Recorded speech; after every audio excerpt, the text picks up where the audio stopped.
In today's video, I'm going to go over 5 loot spots that I think are underrated in Season 9 of Fortnite. These spots are going to be really good for getting wins. Typically, they're not going to be that populated, just depending on the bus.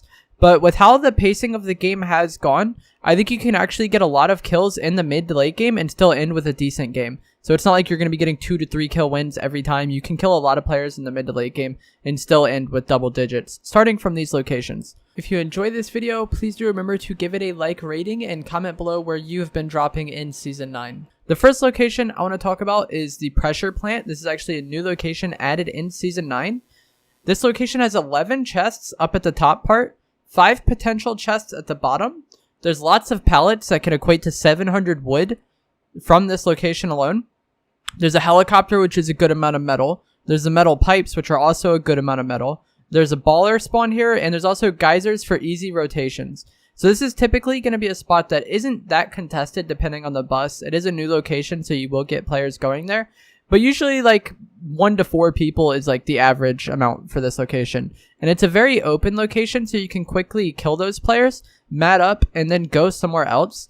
From this location, I like to either go to Tomato Temple or the Mega Mall. Tomato Temple is good because you can get even more chests if you're missing out on shield or some other type of item that you need. And then you can also break the tomato head for even more metal. If you only wanted to win and you weren't concerned about kills at all, and you just wanted to get as much material and guarantee yourself a win, you could also go to this rock formation out here outside Lazy Lagoon rather, and each of these rocks will give you about 100 brick in the normal playlist, 140 in arena. So from this location, if you really wanted to spend a lot of time farming, you could have a lot of wood from the pallets, a lot of metal from the helicopter, the pipes, and the tomato head. And then you could also go to these rocks and get 600 to 800 brick around that area, and you would be stacked on material. And if you really wanted to sit in the baller, you could sit in the baller, and then from that point on, you have a really easy game. You're gonna have a decent amount of loot, you're likely gonna have shield, and you're gonna have a lot of material. So I think pressure plant is actually a really good location, and it is really underutilized. It's obviously not meant to be like a really populated location like the Mega Mall or Neo Tilted is, but for its own like medium to small size location, I think it gets the job done, and it's actually a very good spot on the Fortnite map. Much better than the volcano, in my opinion. The next location I want to talk about is actually an old spot that a lot of people have used in the past, but people kind of went away from it, and I still think it's very good. And this location is Yonder Yard, the factories that used to be outside of Flush Factory before that was removed. Once the biome changes in Season 7 happened, a lot of people kind of went away from this spot, but it still is quite a bit of loot. And with the Season 9 meta, I don't think you need that much loot in order to win. Basically, all I need is an AR, an SMG, some shield, and mats, and redeploy, and we're good to go. So, Yonder Yard has 14 potential chests. It has a vending machine. It has lots of pallets, lots of crates. The benches in the club area can give you a lot of metal. And there's also some bricks outside of the club area that can give you a lot of brick. One of the things that makes this spot much better, in my opinion, than it was last season, for example, is the addition of the slipstream and the sky bases. Using the slipstream, you can travel to a quad crasher and then take that quad crasher to the sky base, and then you could fly to basically anywhere from there on the right side of the map. You could get to Salty very easily, you could get to Fatal very easily, you could get to Paradise very easily, and you could also get to the Mega Mall very easily. And with how things have been going in Season 9, Mega Mall is typically a location that a lot of people will be at just because of the way the slipstream works. A lot of people will be going through there. So you can actually have a pretty low-key start and guarantee yourself some mats, and then go and clean up Salty, go and clean up Mega Mall, these locations, and actually get a good amount of kills in the mid to late game. And you're just kind of getting a safe start, and you're getting material off the start, and you're going to get consistent games from this location because it'll typically be uncontested. And the early game is when the Fortnite is at its most random. It's when players don't have shield, it's when they don't have mats. You're basically just relying on RNG at that point and hoping that your RNG is better than the other players. But after you get outside of the early game and you have shield, you have loot, you have mats, it actually becomes more about how you play the situations. So if you're a good player in the mid to late game, I think Yonder Yard will give you a lot of wins. In Season 9, it's a very good location. And with the slipstream and the sky bases, you're not really that isolated from the rest of the map, and you can quickly get into the more centered area and find a lot of kills. The next location I want to talk about is one of my favorite locations if you watch my stream. It is Dusty Divot. We have 11 chests in the bottom divot area. We have 7 in the diner. There's a vending machine at the diner, and then there's a lot of wood from the trees and metal from the cars and the fences if you want to get metal. I typically get a bit of wood and then go to Salty or Mega Mall, whatever, depending, or Loot Lake. That's what makes Dusty so good and so consistent. You can get a lot of, if you just want to have like consistently similar amount of kills every game, I think Dusty is a very good spot for that. Because it is so centered, like I was just saying, you could rotate Loot Lake, you could rotate Mega Mall, you could rotate Salty. And with the Slipstream, you can get anywhere from those locations and find players very quickly. Even last season with the geysers, it was very good. So just depending on the bus, you can change up where you're going and find a lot of players. It also has mushrooms if you don't find shield, but I rarely find myself eating mushrooms. I typically just want to loot it and then go somewhere else. Another thing I like about this spot is how open it is and how simple it is. Typically, if 4 people go there, you have one big fight and everybody's dead. It's not a spot like Neo Tilted or Retail or Pleasant where there's a lot of buildings and stuff for players to hide in. Usually the fights happen right away. Somebody lives, somebody dies, and then you can go through play and continue to play the game if you're the player that lives. I personally like spots like that where the early game just happens and then you can go on to the mid to late game and hopefully find more kills and loot. The next spot I want to talk about is John Wicks' house, but behind Paradise Palms. This is a pretty okay location. I'm sure a lot of you have seen it because it's getting pretty hyped just because of the amount of chests that are there. People think it has a lot of chests. There's only 5 chests here. And then there's 1 chest outside the shack, or in the shack outside the house.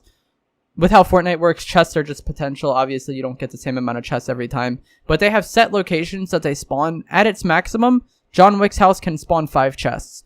But everybody thinks it has a lot of chests because there's this one spot in the garage underneath where you can get 3 chests on 1 tile, potentially, if they all spawned.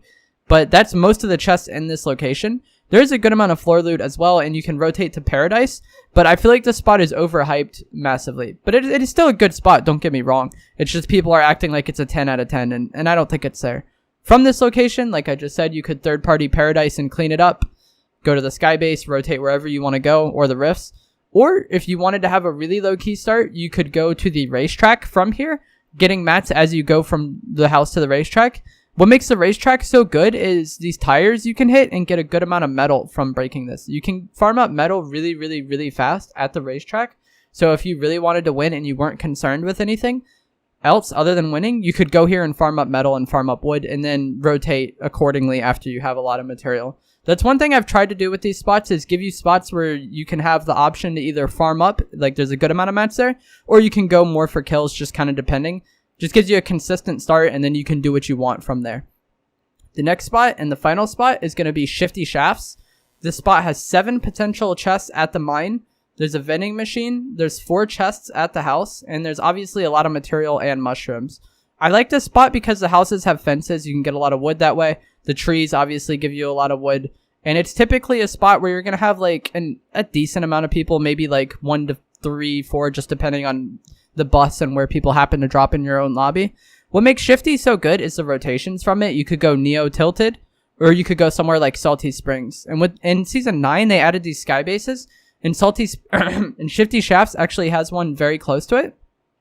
So after you loot Shifty and get your kills at Shifty, get your mats, you could hit this and go to Neo Tilted, hit that Slipstream, and then just travel accordingly and fight people when you see them if you want to. Or if you wanted to just, once again, farm up and survive, you could rotate somewhere like Polar Peak because there's a lot of material there. You could go down to Yonder Yard and loot that stuff. Just kind of depending on the zone, you could go to Soccer Stadium. This sky basing gives you a lot more freedom for how you want to play this spot, the addition of the sky bases and the Slipstream.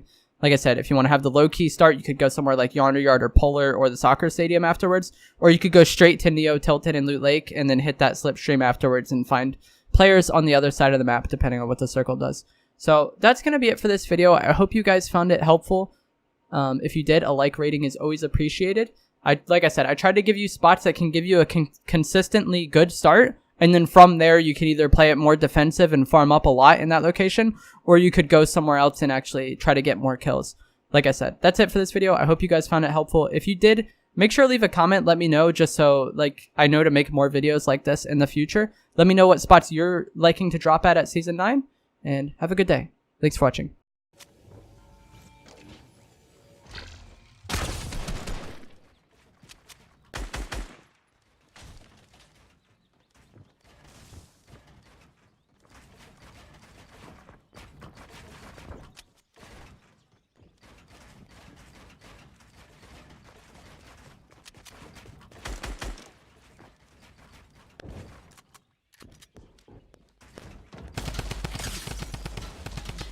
Where did he pop minis during that, dude?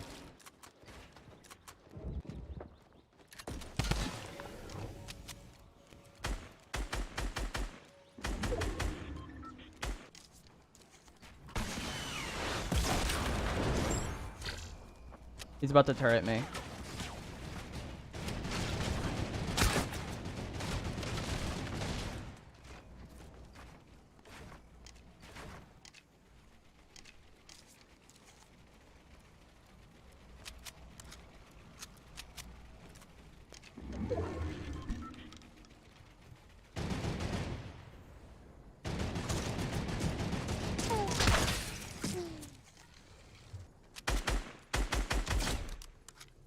That kid was so frustrating. You're in a baller now, dog?